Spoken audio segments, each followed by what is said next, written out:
जरा बात उस बम्बार की भी करते हैं, उस खुदकुश की भी करते हैं जिसने खुद को गाड़ी में धमाके से उड़ा दिया, जिसका नाम डॉक्टर उमर नबी बताया गया है। और इत्तलात और खबरों के मुताबिक जो तस्दीक शुदा खबर हमारे पास आ रही है कि डीएनए रिपोर्ट मुकम्मल हो गया है। आपको याद होगा कि पुलिस ने डीएनए सैंपल उमर की वालिदा का लिया था और अब इतला यह है कि डीएनए कंफर्म हो गया है कश्मीरी डॉक्टर उमर नबी का, जो लाल किले धमाके में उस i20 गाड़ी में था, जो वहां पर जो ब्लास्ट वहां पर हो गई थी और उसमें वो मारा गया था। उसके बाद कई खदशात और सवालात थे, क्या उमर ही गाड़ी में था, कोई और तो नहीं था। तो उन तमाम खदशात को देखते हुए डीएनए सैंपलिंग की गई और इतलात और खबरों के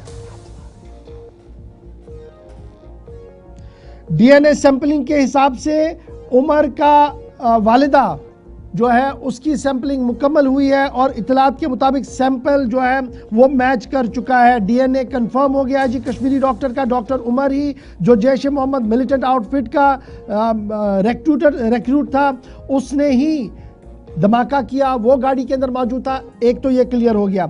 दूसरी बात जो क्लियर हुई है कि जैश ए मोहम्मद के साथ उसके राब्ते मजबूती के साथ बन रहे थे, क्योंकि तुर्की का उनका दौरा मुकम्मल हुआ था। तुर्किया में उन्होंने मुलाकात की थी कुछ लोगों के साथ और इतलात और ख़बर यह है कि वहाँ पर जैश के कुछ बालाई कमांडर्स मौजूद थे जिन्होंने उमर के साथ मुलाकात की है। तफ्तीशी इदारे इस तरीके की बात जो है वो बता रहे हैं। पुलिस ने फिलहाल उस गाड़ी को भी रात देर के बरामद कर दिया, जो एक और गाड़ी डॉक्टर उमर के नाम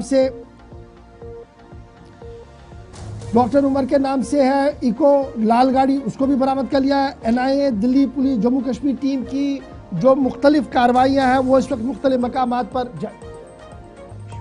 ताबिश कमाल इस वक्त हमारे साथ नई दिल्ली से। ताबिश जरा अपडेट करें कि इतलात और खबर ये है कि डीएनए सैंपल उमर का कंफर्म हो गया है। क्या दिल्ली पुलिस या एजेंसीज की तरफ से ऑफिशियल कंफर्मेशन कर दी गई है, नंबर 1। और नंबर 2, इस आज के दिन क्या कुछ सूरत हाल है दिल्ली के अंदर, क्योंकि अभी भी इन्वेस्टिगेशन काफ़ी तेज़ी के साथ बढ़ रही है और कल जो कैबिनेट का डिसीजन हुआ उसमें तो साफ कर दिया गया कि दिल्ली बम धमाका सिर्फ धमाका नहीं है, दहशतगर्दाना कार्रवाई है और सख्ती के साथ निपटा जाएगा। पहला सवाल आपका यह है कि डीएनए टेस्ट की जो सैंपलिंग है वो कंफर्म हो चुकी है कि उमर था जो गाड़ी चला रहा था, उसने एक बटन प्रेस किया और उसके जरिए उस गाड़ी में ब्लास्ट हुआ और उसकी वालिदा के साथ उसका डीएनए जो सैंपल है वो मैच पूरी तरह से 100% कर गया है। दूसरी तरफ आपने कहा कि आज की क्या कार्रवाई है। देखिए, अभी कुछ देर पहले दिल्ली के जिस इलाके में इस वक्त मैं खड़ा हूँ, ये वही इलाका है जहां पर ये इतना बड़ा बॉम्ब ब्लास्ट हुआ है। यहाँ पर किसी शख्स के बॉडी पार्ट मिले हैं, वो भी लाजपत राय मार्केट में। यहाँ से काफी दूर जाने के बाद लाजपत राय मार्केट तक ये बॉडी पार्ट पहुंचे हैं, जहां पर फिलहाल एफएसएल की टीम पहुंच गई है। बॉडी पार्ट को रिकवर करके एम्बुलेंस के जरिए लैब सैंपलिंग में भेजा गया। अभी हमारे सामने यहाँ से एम्बुलेंस गुजरी है और उसी एम्बुलेंस में ये तमाम जो बॉडी पार्ट्स है उनको कलेक्ट करके उनको भेजा गया है। आगे उससे सैंपल और डीएनए के जरिए पता लगाने का काम किया जाएगा कि आखिर ये बॉडी पार्ट्स किसके हैं। फिलहाल एक और बड़ी अपडेट है, दिल्ली में डीएमआरसी की तरफ से इस इलाके में आने वाले दिल्ली मेट्रो रेल कॉर्पोरेशन की तरफ से ये ऑर्डर जारी किया गया है कि आगे अगले आदेश तक इस इलाके के तमाम जो मेट्रो रूट्स हैं वो बंद रहेंगे, मेट्रो गेट नहीं खोले जाएंगे। ये भी एक नया अपडेट फिलहाल अभी आया है कि डीएमआरसी की तरफ से ऑर्डर ये दिया गया है। चौथी बात आपने कही कि कल की जो मीटिंग है उसमें कहा गया है, प्राइम मिनिस्टर ने खुद माना है कि दहशतगर्दाना हमला था, आतंकवादी हमला था, जिसको सख्ती से लिया जाएगा। सोर्सेस की बात करें तो ऑपरेशन 2 की तैयारी सरकार की तरफ से की जा सकती है। सरकार ऑपरेशन 2 को लेकर के आगे बढ़ रही है। हो सकता है कि बड़ी कार्रवाई की जाए, क्योंकि जिस तरह से ये दहशतगर्दाना हमला किया गया है उसके बाद से कहीं ना कहीं भारत के अंदर नाराजगी और गुस्सा साफ दिखाई दे रहा है, तो इसको लेकर के सरकार बड़े कदम उठा सकती है।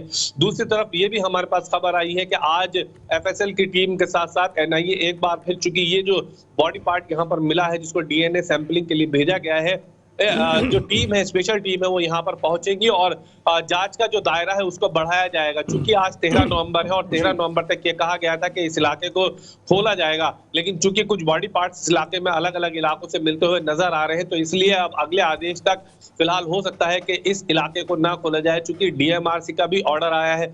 वहीं दूसरी तरफ सबसे अहम बात यह है कि एक के बाद एक जिस तरह से जांच का दायरा आगे बढ़ रहा है, जांच लगातार आगे बढ़ रही है, उससे बहुत सारी चीजें फिगर आउट की जा रही है, उससे बहुत सारी चीजें निकालने की तैयारी की जा रही है।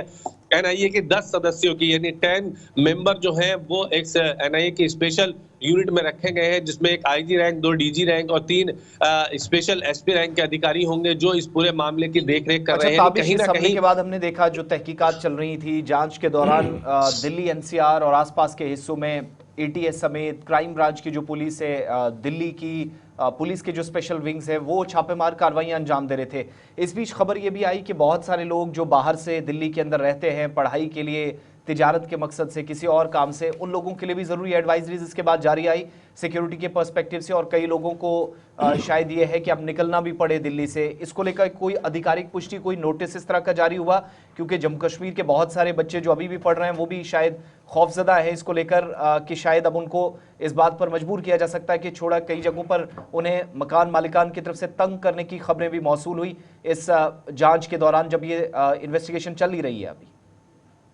देखिए, जिस तरह से इन्वेस्टिगेशन में बहुत सारी चीजें सामने निकल कर आई हैं, उसके बाद पुलिस ने सख्ती के साथ हिदायत दी है कि अगर आप यहाँ पर दिल्ली से बाहर के लोग किराए पर रह रहे हैं तो आपको उनका पुलिस वेरिफिकेशन मैंडेटरी है। हालांकि पहले भी पुलिस वेरिफिकेशन मैंडेटरी था, लेकिन बहुत सख्ती के साथ अब पुलिस, हरियाणा पुलिस, राजस्थान, उत्तर प्रदेश, गुजरात, महाराष्ट्र, तमाम जो राज्यों की पुलिस है बहुत सख्ती के साथ अब पेश आ रही है। यानी जो मकान मालिक हैं जो बच्चों को किराए पर मकान देते हैं, चाहे वो स्टूडेंट हो या व्यापारी हो या जो भी दिल्ली के अंदर आते हैं, अब उनको सख्ती के साथ पुलिस ने ऑर्डर दिया है कि आप अपने इलाके में रह रहे हैं, आसपास के लोगों का, और खास तौर से जो दिल्ली के नहीं है बाहर के लोग हैं, उनकी आप पुलिस वेरिफिकेशन जरूर कराएं। देखिए, उसी इलाके में फिलहाल अभी हम खड़े हुए हैं। तस्वीर अगर आप देखना चाहें तो तस्वीर थोड़ी सी मैं आपको दिखाता हूं। देखिए, आज भी इस इलाके को बंद रखा गया है।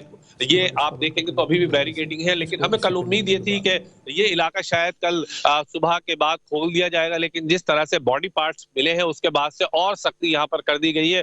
कुछ मिनट पहले यहाँ से एम्बुलेंस निकली है। खबर ये है सोर्सेज से हमारे पास के इसी एम्बुलेंस के जरिए वो तमाम जो बॉडी पार्ट्स यहाँ से कलेक्ट किए गए हैं, जिनको डीएनए लैब टेस्टिंग के लिए भेजा गया है, उसी एम्बुलेंस के जरिए आप बने रहिएगा हमारे साथ।